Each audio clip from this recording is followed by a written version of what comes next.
Welcome to Solutions with Courtney Anderson. I am Courtney Anderson, and this is episode 229, episode 229 of this show. Today, our program is part of the HR Heroes Hangout series. Our HR Heroes Hangout series is what it sounds like. We're hanging out. This is relaxed, it's casual. It's just us cool HR appreciative people hanging out, relaxing, chilling, kicking back, sharing a little bit of knowledge. So let's hang out. And human resources, HR, these are our heroes. I say that, and sometimes when I give speeches, people will laugh, like I'm being facetious or I'm kidding. I'm not.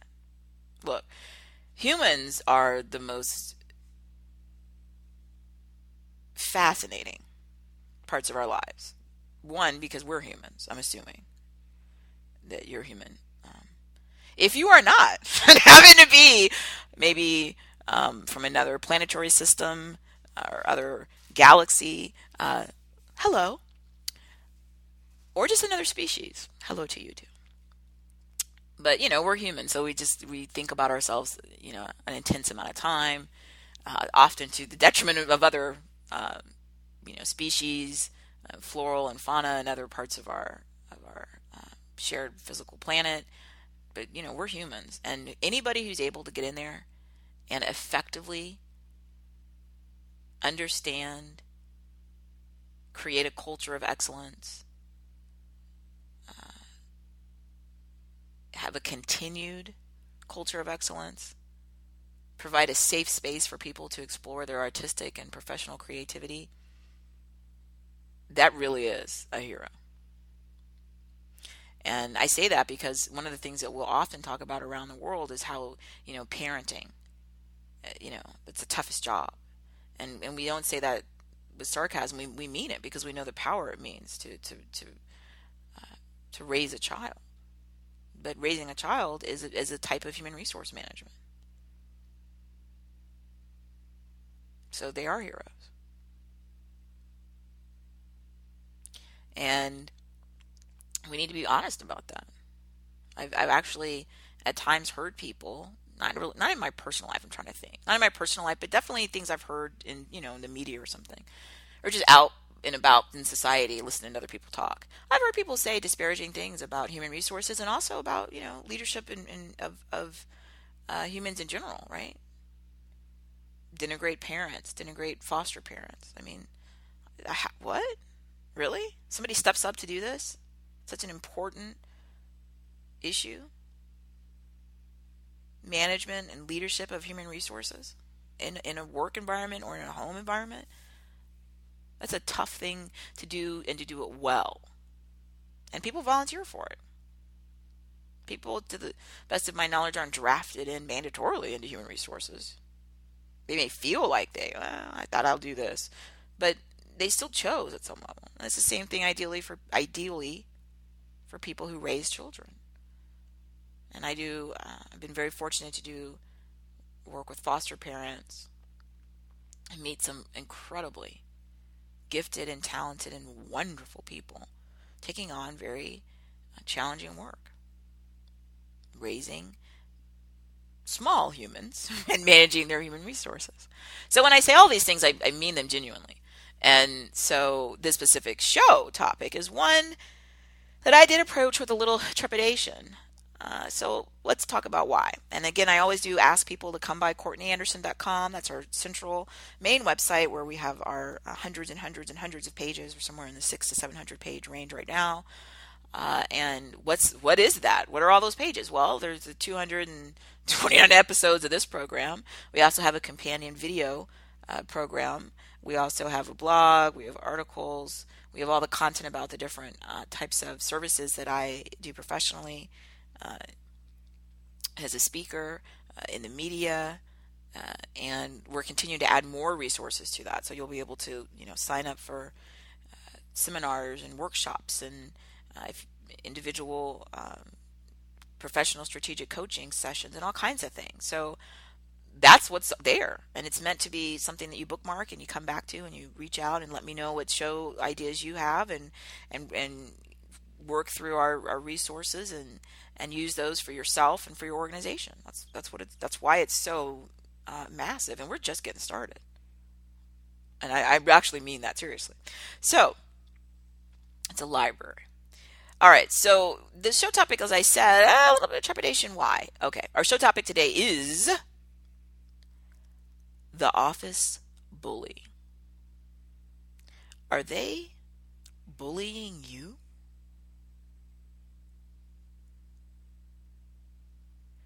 So there's two parts. The first part of our topic is the office bully. The office bully. The second part of our topic is, are they bullying you? And the you we're talking about is human resources. So the reason I said that it gave me a little bit of concern was because this is not a topic that our HR heroes are actually dealing with. By definition, an HR hero is not being bullied. Because they're a hero, that means they're doing it at an excellent level. A good analogy, I think, because I've been doing this for a really long time in terms of these topics and on-site corporate training for my clients around the world with organizational development and leadership and changing cultures as they pursue and maintain a sustained excellence. If you had a parent and you ask them, hey, that kid that's the bully in the family, are they bullying you? If they were an excellent parent, then by definition of being excellent, then you and I know the answer would be no. That's part of why they're excellent, because they're not bullied by their kids, right? Unfortunately, in our shared humanity, I know you see what I see. We're just out and about in the world, and we see it. I see it, the places I go are, airports a lot, hotels, for work, traveling, and then we all, you have to go to the store, because, you have to get stuff, stuff to eat, right? Toilet paper, tissue paper, all kind of things. So that's where I see the most of this, when I see people who are not in a HR excellence home position, because I'll see them and their child is bullying them. I've seen kids scream at their adults. Their adult meaning it could be their parent, it could be a caregiver, it could be a foster parent, it could be whoever. I've seen them scream. I've had the experience I honestly do not know how many times, because I used to travel 300 days a year. Most of that, probably 250 days plus by air. I was on a plane that many days a year. Doing what? Going to go to work, right? And I've talked about this in other programs, and so because of that, I've spent an extraordinarily rare amount of time on airplanes. And I've witnessed little kids screaming, calling names of the adult, kicking the adult, throwing things at the adult, pulling the adult's hair. I've seen the child do things to strange adults that aren't responsible for them in terms of their direct knowledge, like the person sitting in front of them in the airplane, who they kick that adult's seat, and when that adult asks the other adult, who is in some way responsible for them because they're with them, to have the child stop kicking that adult seat, the child keeps doing it because they're bullying that adult. I see it at stores. Again, you just see it in life. And sometimes I'll see these adults, and they're such poor human resources managers for children that they literally themselves will start crying or screaming, both of which are shocking. Right? So here's a 4-year-old telling a 40-year-old what to do. The 40-year-old starts crying. Will you please stop? I've asked you. Can't you just please for once? Everybody's looking at us. Will you just please? Really? Or in the alternative, screaming. Right? I told you to stop it! Stop it! Well, that's helpful. Now I am being sarcastic. Of course, it's horrible. So just like you see that at work, and just like you see that outside of work, guess what happens at work? There are people who are in human resources. They are not our HR heroes. Yet, hopefully, they will be in the future. Assuming that they're listening to the show, they aspire to be an HR hero, correct? So they're in HR. And we put this in our HR Heroes Hangout series because this is the kind of thing an HR hero would hang out and talk about. How can I help in that aspiring HR hero? Because they do need my help because they're being bullied by the office bully. And it's very similar in terms of the mechanisms of human behavior. So we did a show a while ago, and it asked, why do people do what they do, right? And I gave that a two-part answer because they want to and they're allowed to. So if you haven't taken part in that show, please do so. And as I said, on CourtneyAnderson.com, we have a microsite, within that main domain, there's a part of it just for this show, and where I have links to different things that I'm talking about, and I'll have a link to that show too for you. But there's two reasons people have a motivation, right? Because they want to. That part I don't really focus a lot on in a lot of our discussions because that's the part that we have to deal with ourselves internally. So when I'm talking to you about our behavior individually, then we talk about the motivation because that's the part we can control. When we talk about the part about what we're allowed to do, it works exactly like you thought. I'm allowed to do things. So I may have a desire to drive, 100 miles per hour in a zone that says I can only drive 20 miles an hour. I can physically do it if I have a vehicle, right, and it's got fuel. Then I can just drive 120 miles an hour, assuming it'll go that fast. Now, I'm not going to be allowed to do it most likely because some societal consequence, some external consequence will stop me. I'll get a ticket for speeding in some parts of the world because I did that driving thing. I'll get a negative mark on my driving record or my driving license, and it costs me money and it costs me time. I'll have to pay more on my insurance and all this kind of stuff. So those are all just mechanisms to try to help determine what I'm allowed to do, right? And it's everything, that we do as humans, from from the little kid on a plane, right, that might be kicking an adult seat that's sitting in front of them that they don't know, right, just because they want to because they're bored. It might be the person at the office who's a bully, right, who said to somebody in a meeting, said, you know what, you're the biggest idiot I've met in my entire life. Now, that's not professional. That's not cordial. You don't have to scream it. But when you personally insult and attack people, then you're going to get bad outcomes. And bullies do that because they want to and they're allowed to.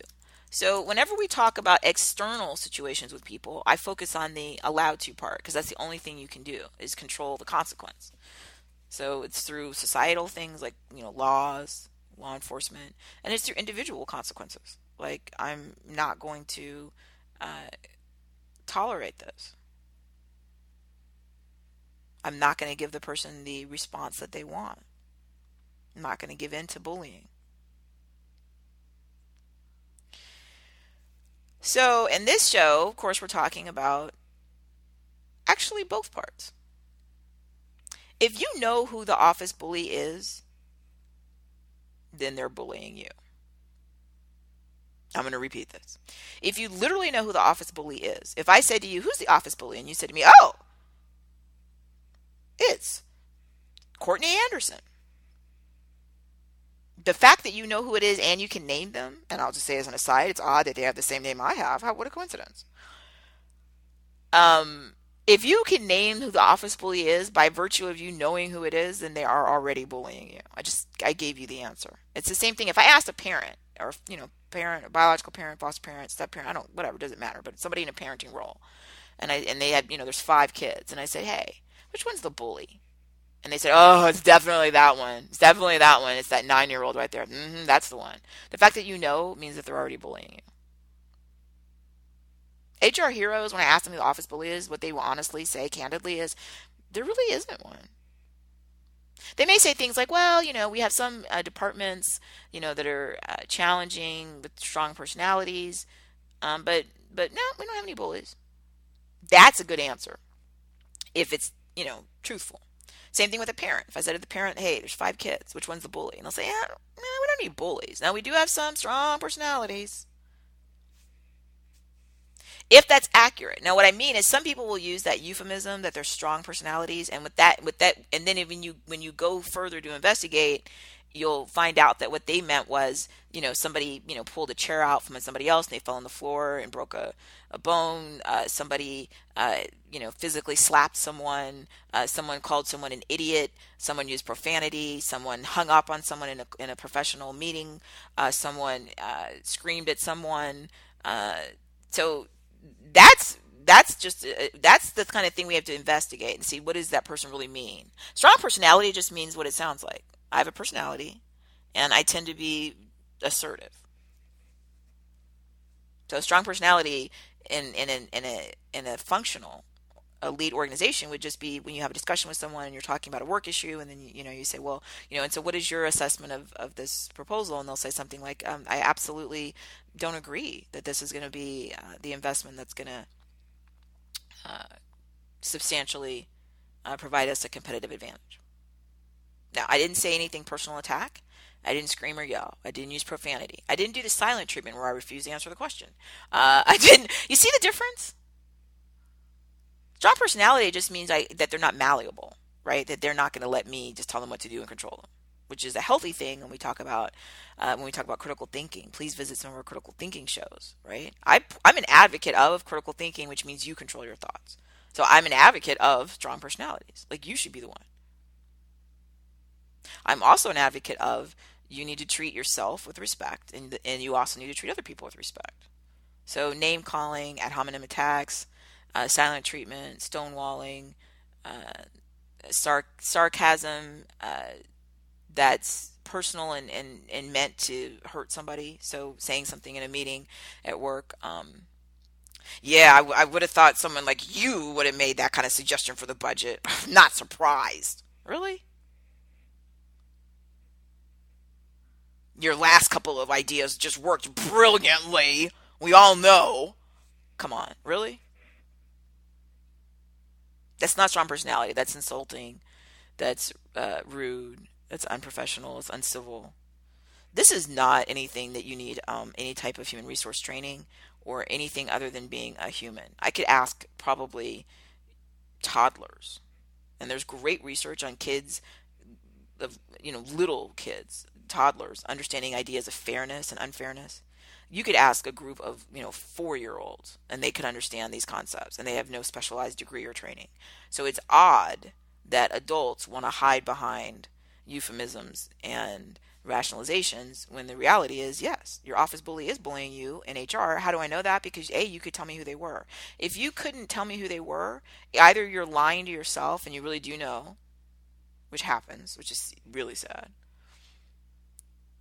or there isn't really one. There might be a couple of people, and sometimes there's types of work. So sometimes there's certain types of people who often will have a lot of training or very specialized skills. So I've worked with, people who are professional athletes, right? That's a very specialized skill, and there are very small numbers of them, and so you get strong personalities. When you work with people who have a lot of education and specialized skills, accountants, CPAs, attorneys, medical physicians, professional singers, anybody again that's in a pool of talent that is very rare, then it makes sense that anybody who kind of gets to the point that they're successful at that at some level had the tenacity and the skill and the combination to kind of make it to that level. So they have a strong personality. If they had a weak personality, they wouldn't have made it as far as they have. So when you're talking about, hey, a group of professional athletes, strong personalities, that's normal. That's what you expect. If I'm talking about a group of eminent research scientists or professors or veterinarians or whatever, they're going to all have strong personalities because they have put in a lot of time and talent, and they've achieved a certain level of success. A group of entrepreneurs, oh my gosh, you talk about strong personalities, yeah. But strong personality doesn't mean abusive, bullying, belittling, humiliating, none of that. Those are two totally different things. And again, a little child could explain this to you and sees the difference. Adults see the difference, but people get into that thing where they want to pretend, right? Maybe they'll change. Maybe they'll grow out of it. At work, what I've heard, so I've had the opportunity to go to hundreds and hundreds of workplaces around the world for, over 15 years. 99% of them are excellent and want to achieve higher levels of excellence. That's why they hire me. That's why I'm there, right?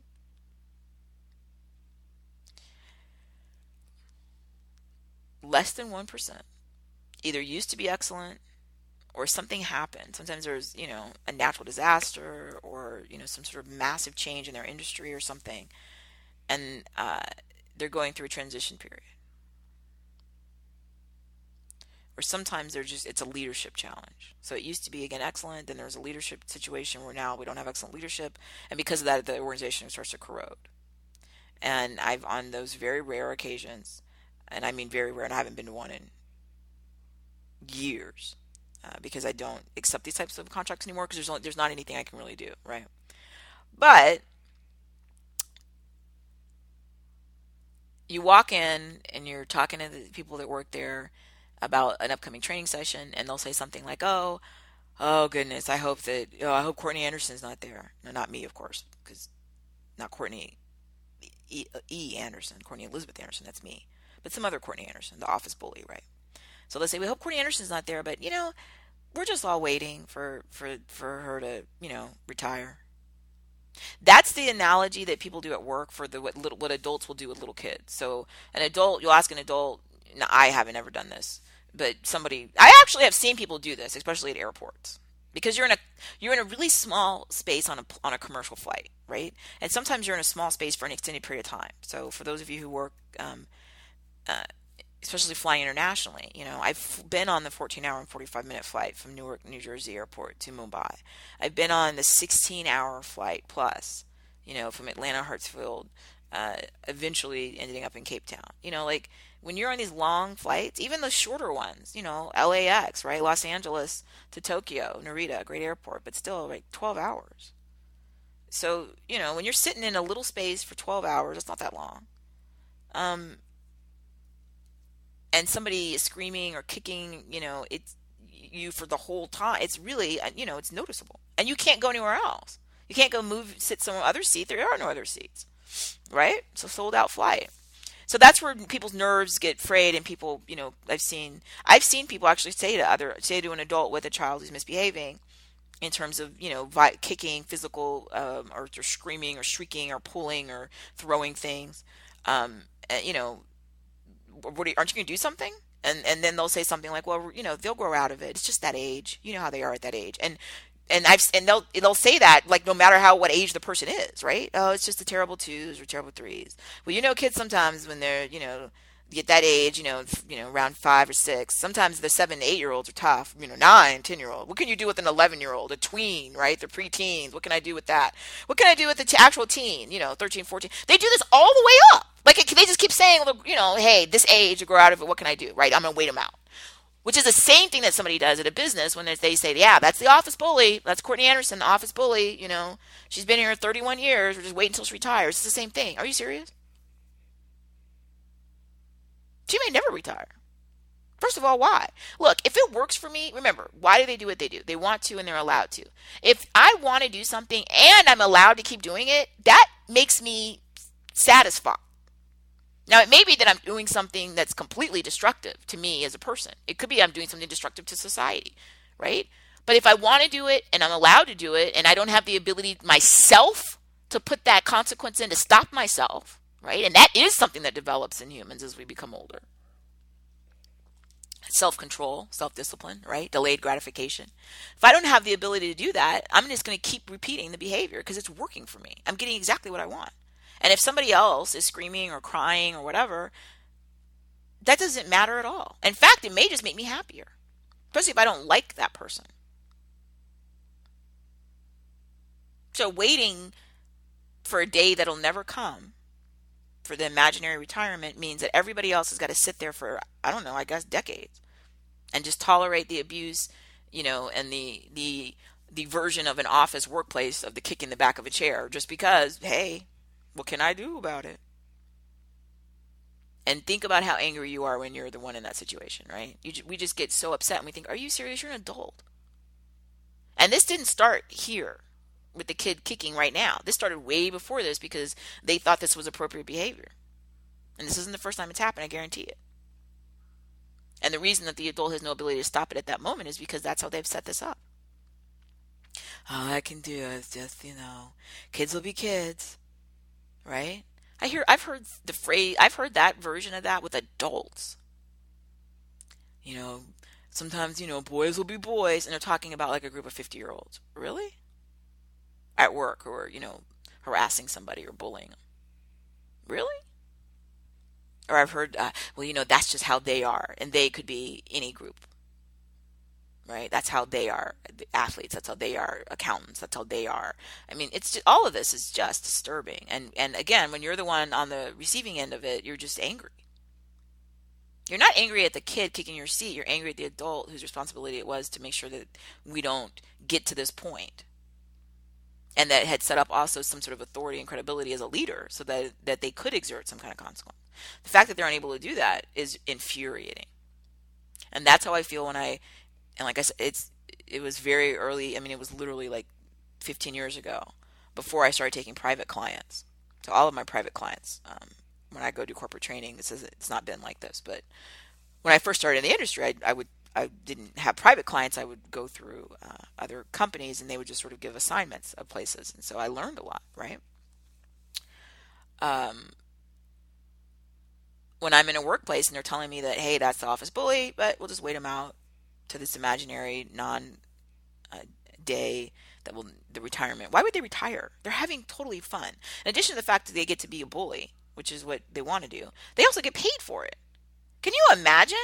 Whenever you see these people in the media, right, and usually they're selling something, that's why they're in the media, and they'll say, oh, it was my dream to be a French horn player. I've always loved the French horn. As a child, I dreamed of the French horn, and then one day I was able to start learning the French horn, and it's been my lifelong dream to be a French horn player. Now here I am in this symphony, and my life is fabulous. And you always look at that kind of person and think, wow, aren't they such good fortune, right? They had this one dream, it was their greatest dream, and now literally they live the dream. That's what they do, play French horn. And you see it with all kind of different things, right? And you think like, that's amazing. And the challenge when you have a situation with the HR bully is living the dream. Their dream was to bully. And now they've been bullying. And in addition to getting to do the dream, they're being paid to do it. Can you imagine anything more awesome? I get to come here. I have all of my victims I get to bully. And I'm paid. I may even be accruing in many parts of the world and some jobs benefits, like extra money or insurance or something. This is a dream come true. Can you imagine anything better than this? Well, no, not for the bully. The problem is this. The reason why this is an HR Heroes Hangout show is because HR is the linchpin when this goes wrong. Here's what I've seen happen.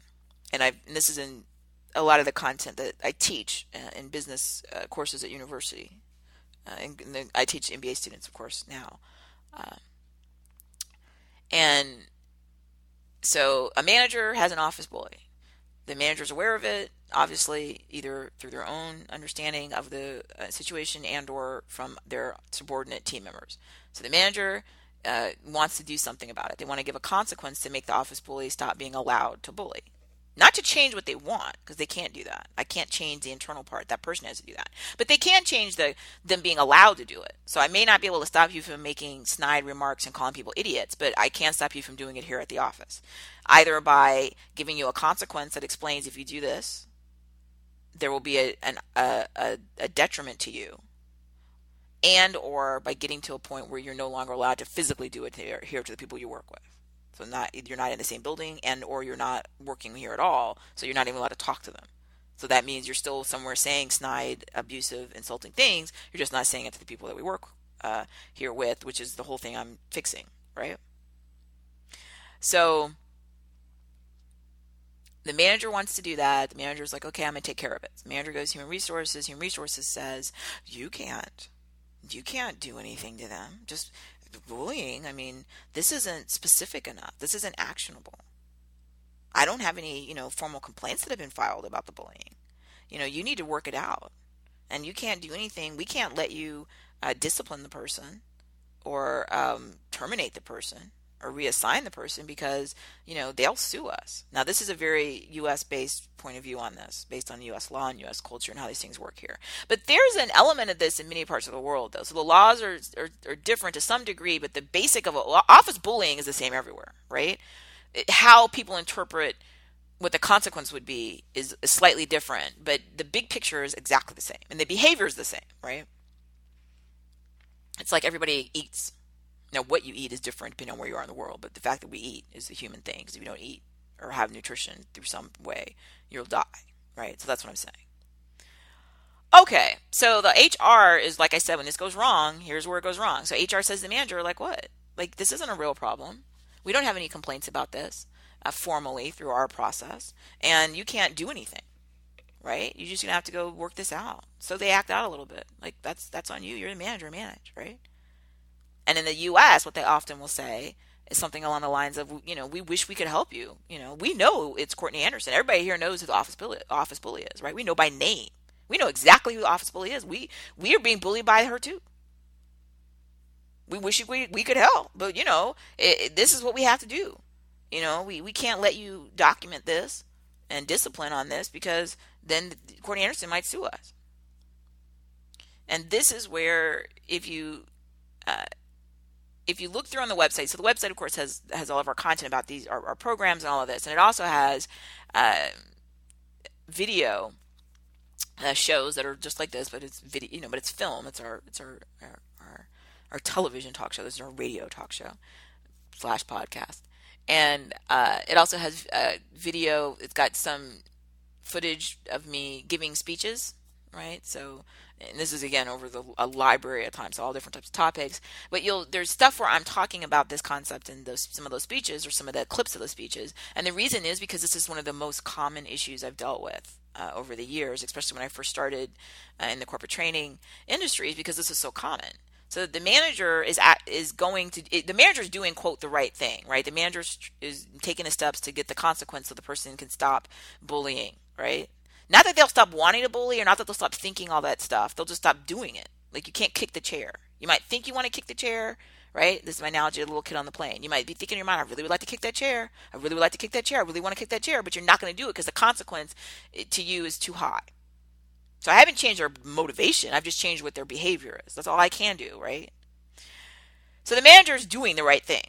Yet they get to an HR that's not HR hero staffed, and just HR people who, hopefully are aspiring HR heroes, but currently are not. And they misunderstand their job. And that's when they tell the manager lies, right? I can't do anything about it, lie. We can't do anything without a complaint directly to HR and some elaborate investigation, lie. This is not really that, this doesn't rise to the level of a workplace issue, lie. You need to just work this out informally, lie. There's nothing that we can do to help you, lie. But they'll sue, lie. And I hate, I rarely use that word lie. When we talk about in our Myth Warrior series, sometimes I'll say, something a fallacy or even a lie, because that word is kind of, it is such a strong image when you say somebody's, it's a lie. But these are lies. Here's the deal. It's your job. It is literally your job to manage the human resources. You cannot say, I'm not going to do my job credibly. This is why you exist. And we had another show, we talked about human resources, right? Whose side are they on? Which I love that question. I talked about it now, and, spoiler alert, they're on the side of the organization. That's their job. So they're not on the side of the employer, they're not on the side of the employee, and they're on the side of the organization. Ideally, what they're trying, with their mission, not trying, their mission, what they're doing, is protecting what's the best interest of the organization. So that best interest may align with an employee, right, who's being bullied. It may align with an employer. But but the interest is the organization. It is not in the best interest of the organization to have an office bully, period. End of story, done. It isn't. It's the job of human resources to work with managers and supervisors and employees to deploy the tools to stop the behavior that is not part of the job. So there are two parts of this. It's so easy. Is it part of their job? Meaning, is it their job description that they're supposed to say to people, you're an idiot and a dummy? Now, sometimes it is. Maybe they're actors, and that's some of the lines that they had to recite in their theatrical piece. I've worked with performers, right? And a lot of the organizations I worked with, and people I work with individually. So that's different. But then you'd have a discussion and say, hey, they said that to you, but those were the lines in the theatrical artistic production. So that's why they said that. They didn't say that to you as a person. They said that to your character. That's one. Okay, that is part of their job. It's not part of your job to, and as I said, little children understand this, to humiliate, demean, belittle, marginalize, stonewall, ignore, silent treatment, insult, put down other people. It's not part of your job. Now again, there are some jobs where there's behavior like that, but that's part of the job piece. You don't relate to the person like that.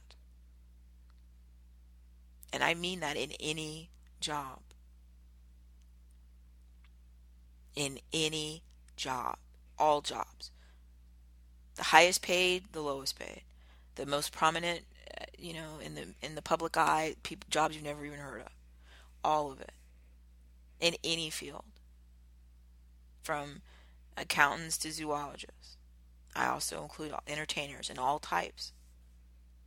Even if someone's job is to dance, they're a scantily clad dancer in an adult entertainment venue. Guess what? Still respect. Job. Still, same laws apply. And the really great thing about this, where I said 99% of the places I go and have been, my clients I directly accept or accept with one of my agencies, is they get this. This is this is not even anything to explain. Everybody gets this because we're humans. Like I said, little kids get this, right? You don't humiliate and hurt other people. And little kids recognize this human behavior when you're hurting and belittling and demeaning other people. They get it, right? So you don't need a special training on this. There's not a thing I've done, and I've been to a lot of really, what some people say are unusual or unorthodox organizations. They aren't. It's just that, I have an unorthodox experience in life and in business. And so this is perfectly suited for me. That's what, we're here to go pursue excellence. And everyone agrees, yes, respect, got it. Don't need special training. They also understand, even if they don't know the name of the law, because different countries and different localities have different names of the words of the law, but the idea that I'm supposed to be protected at work from this, right? They get it. Just like if you went into regular society and you said, hey, I'm out in regular society, I was at the shopping center, and somebody came up and slapped me. I don't know them. Some strangers came and slapped me in the head. In most parts of the world, which have functioning infrastructure, then we call law enforcement or whatever the equivalent is to come fix it. Those people can't come up to me and just hit me and slap me. Who? What? Really? Someone has to fix it. You don't call the law enforcement to fix them wanting to slap you. There are all kinds of people that walk around looking at you thinking, I'd like to slap them. I don't like the way they dress. I don't like their clothes. I hate their hair. Look how tall they are. Look how short they are. All this kind of stuff. You look at people too and think things. Most of us don't think things like physically violent because that's not what most people go to. But some people do. That's whatever. You can think whatever you want. All we're doing is having rules. The rule is you just can't come out and assault me. That's what society, so we have some mechanism. You don't go to human resources of society, but in a way, law enforcement in some ways, especially in the civil side, right, disputes and things like that, that's what the courts are, right? It's sort of like the human resources department. And we go to them to fix it. They did a bad thing. They slapped me while I was at the shopping mall. I don't know them. Meaning, I'm saying if that was my acting partner, and this is a what we do in our acting class, then I'm maybe they just thought we were an acting class. If it was my sister, and it's still violence, but at least I knew who it was. At least there'd be some underlying it's my sister, I did steal from her, and now she slapped me in the head. Not that the violence is right, the stealing is wrong too, but at least there's some context, right? But this person slapped me. I'm still calling the police. At work, when you go to human resources, you're like the police in a sense, in terms of the structure. So when you tell your manager you're not going to do your job, it's like a police officer saying, "Hey, it's too bad they slapped you in the head. You're witnesses. We also have it filmed, but I don't know." And the thing that's really disgusting, and I'm going to use this word again, I'm being very descriptive because it hits me powerfully, these topics. Human resources, when they know who the office bully is, like I said earlier, then that means they are being bullied. So they know it's Courtney Anderson. They know it. Because they've had their own run-ins with that person, right? They've observed that. So That's like having the videotape of the person slapping you at the store and the police still saying, like, come on, this is your job. Now, HR heroes, as I said earlier, when at the beginning I said I'm not being sarcastic or facetious or anything, I really mean this. They are heroes. This is why I mean it, because it's this important. People have to be protected from what? From all of the other awful things that can happen. Not from the fact that it rained on their parade, but from physical violence, yes. At work, at home, yes. At the mall, yes. From being violently, verbally attacked, called names, screamed at, obscenities hurled. I'm going to go ahead and add this. I shouldn't have to. Yes.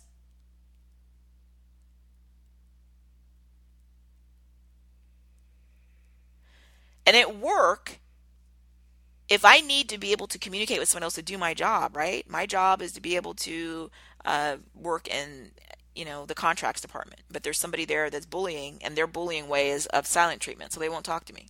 They won't give me the reports I need. They won't talk to me about the client. They won't do anything, right? That means I can't do my job. So when I go to my manager and I explain I can't do my job because of this, it's not just I'm not wasting time. I'm paid to do my job. I have to be given the tools and given the environment and allowed to do it. If you put somebody here who's blocking me from doing my job, then I'm going to come to you to say, let me do my job. Now, the person who's blocking me, who's bullying me through the silent treatment, which is incredibly effective. We did a whole show on that. So please check that show out if you haven't. Most people want to say, well, the silent treatment, they didn't scream or yell profanity or slap them in the head. I don't see the problem. Are you serious?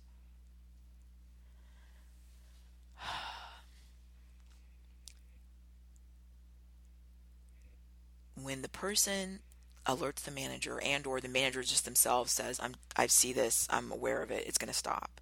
And they go to human resources. All human resources has to do is simply their job and say, yes, here are the tools and here's how, and let's get this behavior so that the person is not allowed to. They may not change any of their internal motivation, thoughts or feelings or beliefs, and they don't have to. But they're going to talk and respond to their coworker about work stuff so that the person can do their job.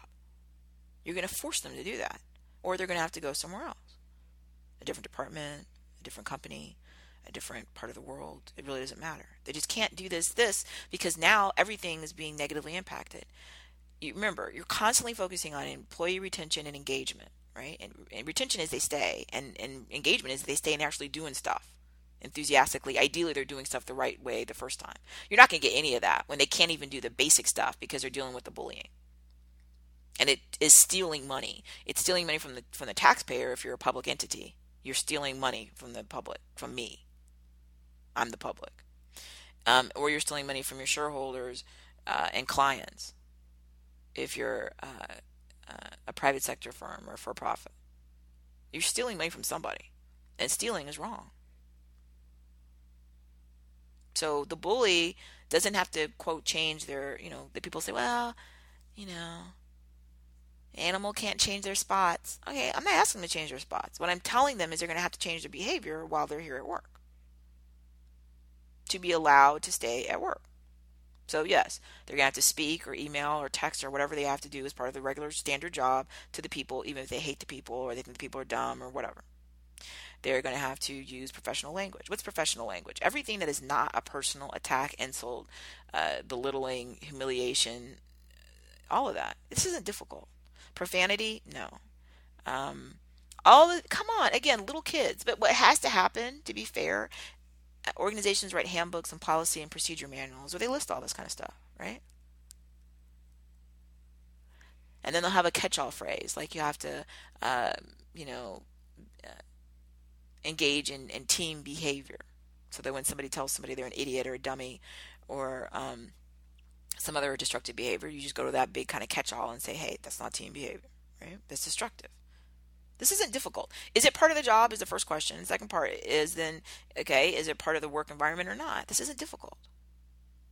Insults, humiliation, belittling, all of that, not part of the work environment. This isn't difficult. Why isn't it done and why is it so frustrating? It's because we got people who are not HR heroes, and I think in some rare instances, they don't even aspire to be. They just don't care. They themselves aren't engaged. You know why? Because they're being bullied by who? The office bully. See the circle we just went in? I said at the beginning, if they can name the office bully, then they are being bullied. Duh. It's like that parent, right? The parent with the 5 kids, and that one kid is the bully that screams at them and pulls their hair and yells at them. No! You can't tell me what to do! No, I hate you! You know what they do? They check out. Now, most of the time, they only mentally check out. So they don't just leave the 5 children, although that does happen, but thankfully very rare. But what they'll do is they can't take it anymore because they're a human too, right? All of us are humans, right? So when that parent with the 5 kids and that one bully, I hate you! I hate you! Now! Right? They can't take it. So they just mentally check out. And that's why when you're on the plane and you're the adult that kid is kicking your seat and you turn and you ask that adult, excuse me, hi, there's, some things going on. My seat, it's being kicked. This is like a 12-hour flight. I don't even care if it's a 20-minute flight. That really doesn't matter. And the adult looks at you, and I've witnessed this, where an adult will look and almost as if they didn't, like you alerted them to something they didn't even know, right? Like what? And they're sitting right there next to the kid kicking the seat. And and the reason why that's not an act, they're not, totally faking it, is because they mentally have checked out. They probably checked out years ago. And so even though they're physically there, mentally they are somewhere else because they're fed up with it. So they just don't pay any attention to it. It's just, background noise. And they really didn't notice it because they've been living under this themselves and all this pain of abuse and humiliation and belittlement and insults and all this kind of stuff themselves. And they're just, they're at that point, it's learned helplessness, right? Where even though I have the learned helplessness is something we talk about in many of our programs, right? That concept from psychology that even though I have the power to change it, it's not hard at all. It's a little kid, right? Or I'm the manager. My job is to manage. All I have to do is document this and make the decision and write it down and it's done. But I become learned helplessness because I believe there's nothing I can do. And then I just sit there and accept this bad thing. And it goes on for a really long time. And the horrible consequence to that parent, right, who's abused by their bully kid, and that business that's abused by the bully, it works exactly the same way. So in families, as soon as the kids are old enough, where they feel like they have a chance on their own, then they'll leave because nobody wants to be in the environment watching somebody else be bullied, and they don't want to be bullied themselves, right? And with adults at a workplace, if they're in a culture and they look around and they see that nobody's doing anything about the office bully, then they're going to do something about themselves. Right? They're either going to do two things. They themselves will become learned helplessness. Right? Or they just give in. Those are the people you'll talk to and they're just numb. They're dead. They're like that zoned out parent who didn't even know their kid was screaming and kicking the chair because they can't hear it. And that's what you see at some businesses. People would say, I don't even know, another day, another dollar. I don't, I just need a check, and it's so sad. And if there's somebody who doesn't choose to be learned helplessness and says, I'm worth more than this, then they're going to leave. Which attacks exactly the core problem of every organization in our species, right? I was going to say on Earth, but we're also out in outer space, and I know we're moving toward colonization of other parts of our other planets, so I need to be more accurate. But they're going to leave. I'm either going to stay here and accept this and change to be a victim and just tolerate this forever. Every time somebody bullies me, I'm erasing and diminishing my own value internally. Or I'm just going to go somewhere else, which means that you're going to lose all of the people that are good, meaning that they care enough about themselves, which also means they would have been the people who are going to care about the business and be able to, be engaged and passionate and all that kind of good stuff. And that's a choice, but it's the wrong choice. And again, I hate to have such, dichotomous analysis, but honestly, we have to, because this is such an issue and it's come up, so many times. We have to be very serious. So HR Heroes, spread the word. You're in SHRM and other Society for Human Resource Management and other global organizations, right? Human Resource Development, the World HRD Congress was part of their event there in Mumbai, India a few years ago. Wonderful, right? You're professionally out and networking and sharing knowledge, and you need to mentor. You need to mentor.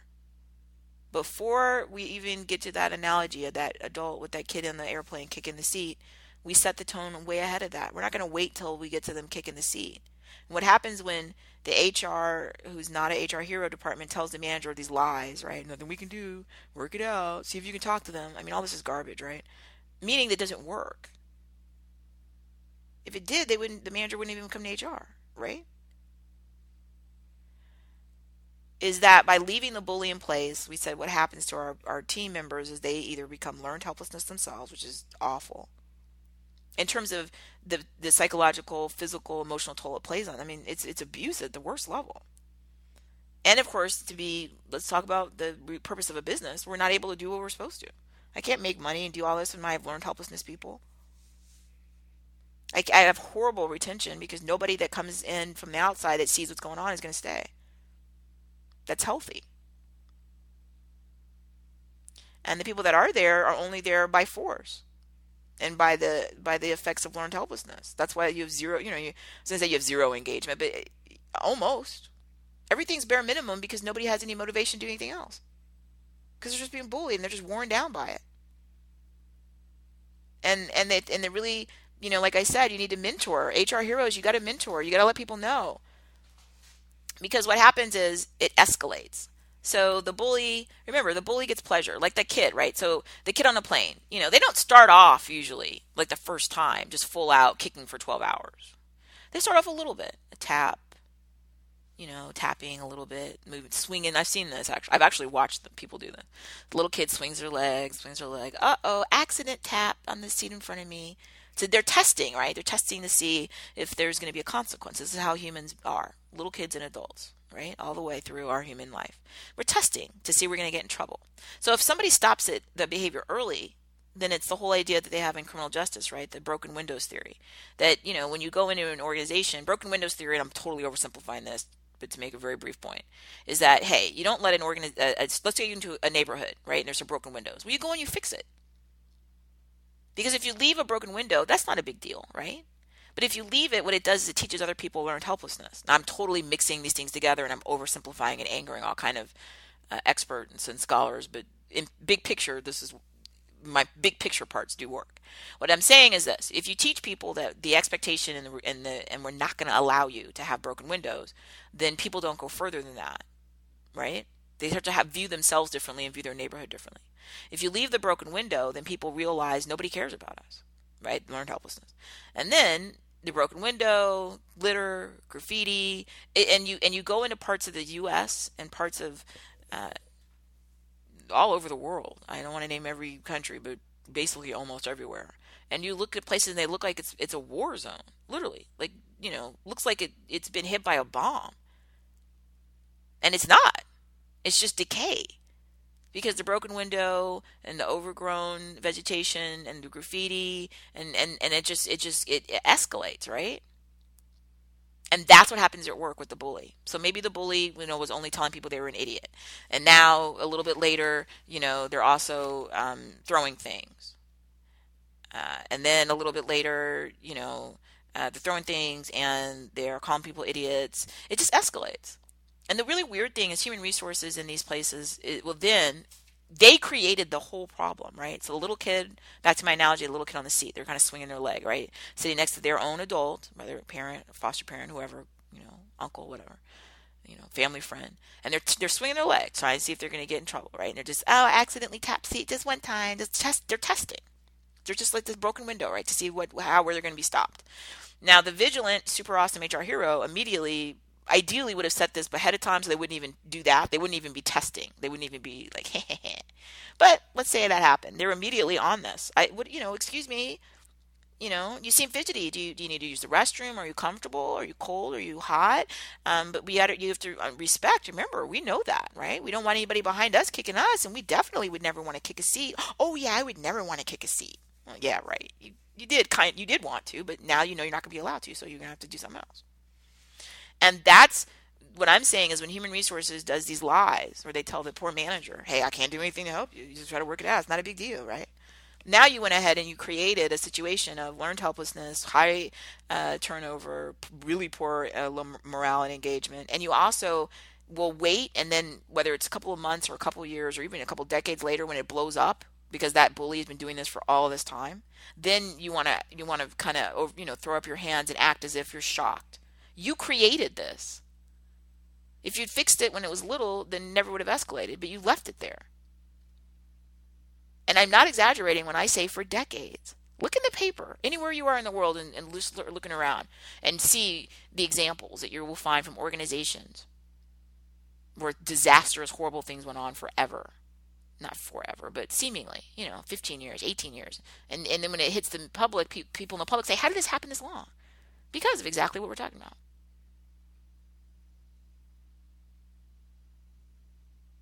You took a little problem and you made it a huge problem. And you destroyed your organization. People destroy their families behind this stuff. For what? I really, really, really hope you take this to heart. And I do hope that you network and you mentor, even if it's just socially and people in your life, how important leadership is. Leaders are not liked, they are respected. You must focus on your own internal motivations. Why do you want to do the things you do? And with other people, what people are allowed to do. And we must collectively commit. We're better than this. Just as humans, we're better than this. We're not going to let one bully or a couple of bullies destroy an entire organization. We're better than this. And it's up to us. So again, this show was it was very important.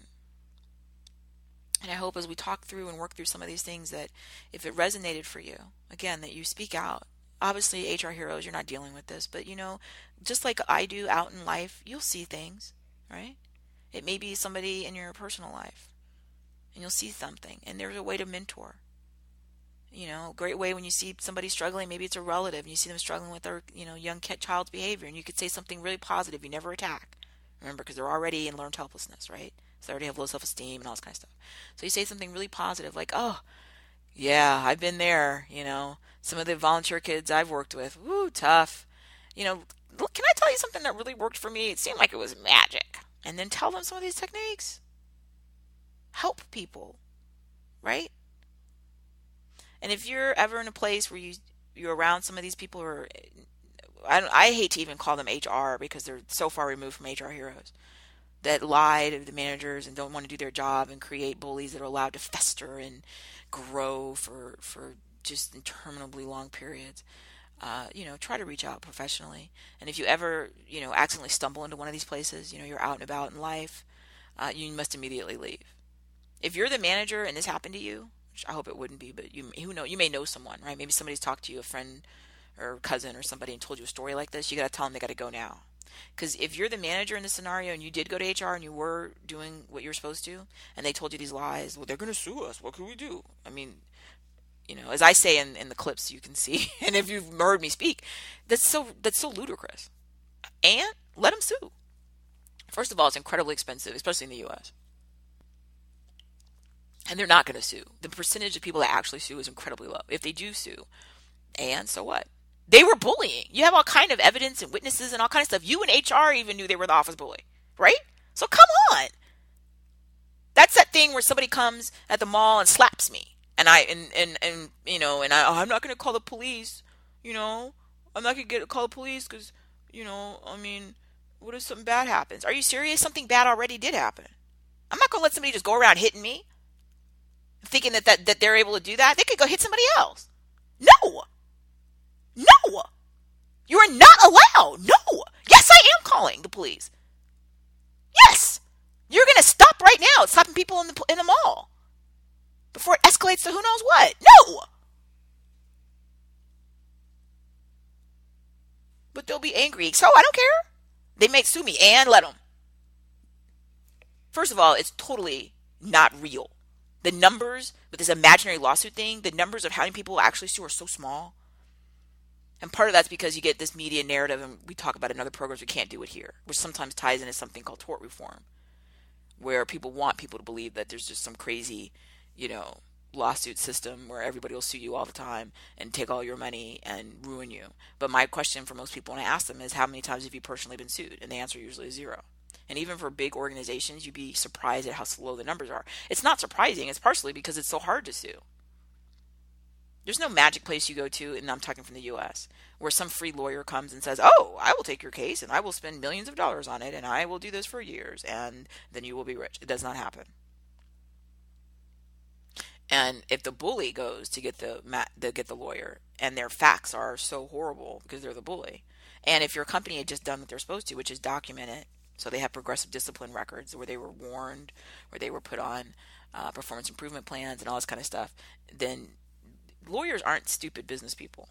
Some individual lawyer may not be the brightest person, you may not like them, but if you're in private practice, which is where you own your own company, and somebody's basically asking you if you're going to extend them credit and go pay for some services on your own, you're only going to do that if you have a very strong probability that you're going to recover the money. Otherwise, you're going to be bankrupt. So if somebody comes to you, the office bully, former office bully, and says you have to go see this place, they're horrible, these bad things to me, of course you're listening, but you're going to calibrate what you're going to do. You're not going to look through the records that they have performance evaluations that are awful and show that they weren't doing what they're supposed to, and they yelled at somebody in a meeting, and they didn't speak to a coworker, and they sabotaged a contract, and then turn around and say, "Oh, I'll be happy to risk my entire business and, by extension, my personal life and all my assets." Not all. There'll be separations of assets, but still, I'm not going to do that on a horrible case. It's horrible because the paperwork shows that you weren't doing your job. So it's a myth. It's a powerful myth, though, and it's a myth that hurts people who aren't HR heroes, who don't take the time to understand what the real job is. And it's sort of like that. I make this my last analogy.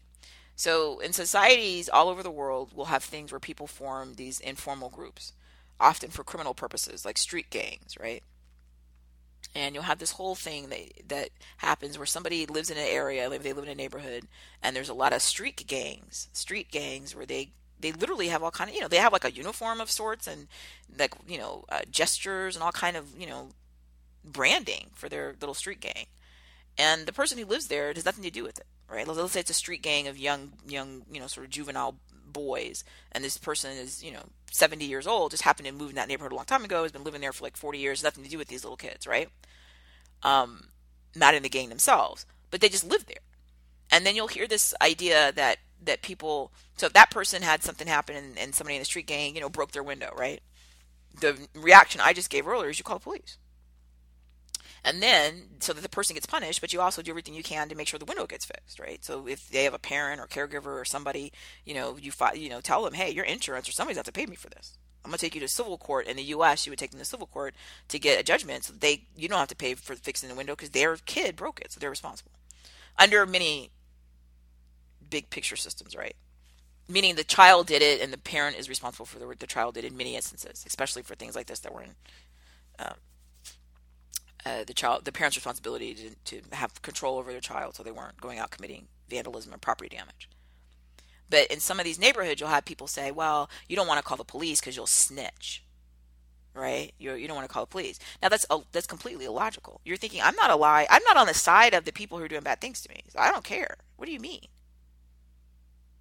But that takes root, and there's amazing data and research and on this, if you're not aware of it, where what people will really, to their own detriment, to hurt themselves, they'll get into this thing where they're like, I'm not going to say anything. I don't want to be a snitch. What? So you're just going to sit there and be abused and have your, be a criminal victim? But again, learned helplessness, right? It's all part of that process.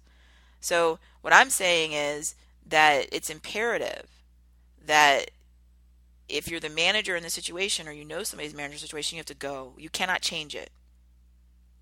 When human resources lies and tells you they're not going to do their job, when they lie to you about, oh, they'll sue or these lies, then you know that you can't stay there. Because if you stay, you'll become learned helplessness. There's no way to stay in that system and function effectively and be healthy because it won't let you. It's a sick system. The system has to change. So it's like I said in these other neighborhoods, if someone says, if you snitch and you think, yeah, we have to snitch because it's awful. We've got crime and all these things happening. These little kids aren't getting their education and people aren't caring for them and their potential like they should. It's a disaster, right? We need change. The only way you can stay in that environment is to become learned helplessness. Otherwise, that's why it's such a negative toll on people. People don't want to be abused. So if you force them to, or they believe they're being forced to, then of course It's very negative, the outcome to them and to society at large. So human resources, if they're doing this, managers must immediately go. I don't mean like that day and then you can't pay your rent and you're evicted. What I'm saying is you must get a strategy together and have a plan. And you want to plan ahead so you have somewhere else so that when you leave, that it, hopefully you leave to a better place, or at least you leave to a similar place. But you're not going to sacrifice your your own safety day to day. But you can't stay there. You're not going to be able to fix it from that level inside because you don't have the power. Somebody else will have to come in and clean house. What I mean by that is put real HR heroes in the human resources department and then teach them uh, how to communicate to the managers that we're the other non HR heroes are gone, HR heroes are here, and it's going to be awesome. So here's how we're going to do that together. And then once people see the consequence, the beauty of this is when you discipline the first bully, it teaches all the other people who wanted to be bullies not to do it because they think, ooh, the consequence of that bully was the one I don't want. So I'll just sit here and think bad thoughts about these other people, but I won't say it because it'll hurt me. It's an incredibly powerful deterrent.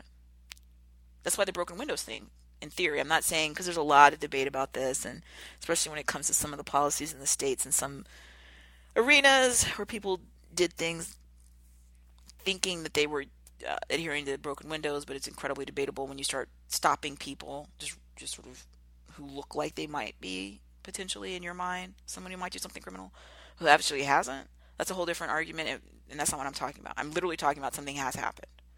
There's a broken window, we're going to fix it. Because when you leave it there, it teaches everybody else that this is what we all tolerate. That we're not even worth a window that's fixed. And it sounds kind of hokey, and if but the power of this psychologically actually is incredibly well documented. So that's why it's important. And it's the same thing at the business. When you teach people, this is not what we tolerate. We don't let people call people names or scream at them or refuse to do their job. Then it teaches the other people, even the people who wanted to do those things, it teaches them, well, they won't let me do it here.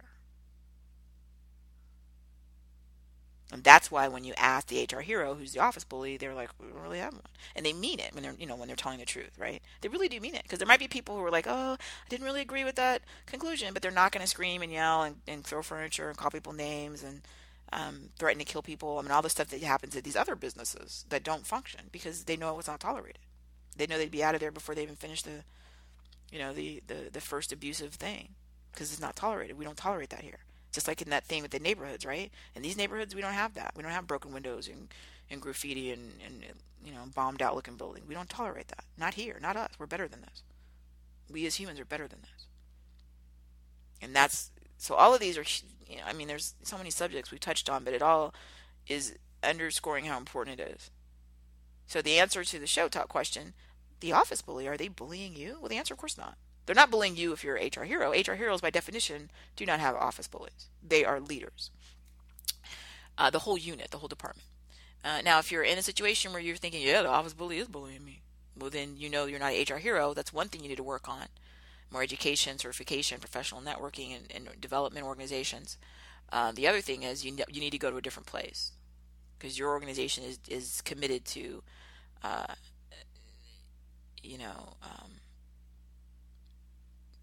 eventual failure, honestly, and you can't stay in that system and be an HR hero and become one. If you're the manager in that system, we already said it, you got to go because you can't stay there. You'll just become learned helplessness. And if you're an employee in that situation, it's pretty obvious. Again, you're going to have to make your plan, strategize, and then execute your exit because, they're committed to eventual failure, current failure, and eventual catastrophic failure. And you're committed to excellence, and those things are not compatible. So you have to go pursue and live in excellence and hope that maybe one day someone can come in that place and help them change. But you can't do it as an employee. You certainly couldn't do it as a manager, and you can't even do it in HR unless you're the one that's in charge of all of HR. So thank you. And let's continue. Let's continue out there in all of these aspects of our lives. Like I said, to be of service, mentor, be about solutions, right? So when you're saying something to somebody, you say, "Hey, I know how to help you with that." Remember, because they're victims, and they're starting down that path of learned helplessness. So they feel like they are at the mercy of that toddler or that office bully, right? That's how they're seeing. Now, it's not real, but that's how they believe, and it's real to them. So you must approach it from that way. Show them, hey, that is, tough situation, but hey, let me talk about how I helped. I'd love to help you, right? Because they do want help. They just don't know where to start. Thank you for joining me and being part of the program. I do look forward to hearing from you. And as always, stop by CourtneyAnderson.com. I also should mention I did join Twitter. So I'm at Zealous Business. And if you do find our program on any of our distribution partners around the world, iTunes, Speaker, Stitcher, iHeartRadio, anywhere, leave a review or rating, because that's important for us as we move forward collecting the data. And if you're on our show page or anywhere on CourtneyAnderson.com and you see one of our sponsor showcase ads or affiliate links, please click on that if there's something you'd like to purchase, so that they know that you came from our site and that we get credit for that, and continue to grow our site and our business so that we can give you these solutions, which is why we're here. Thank you so much.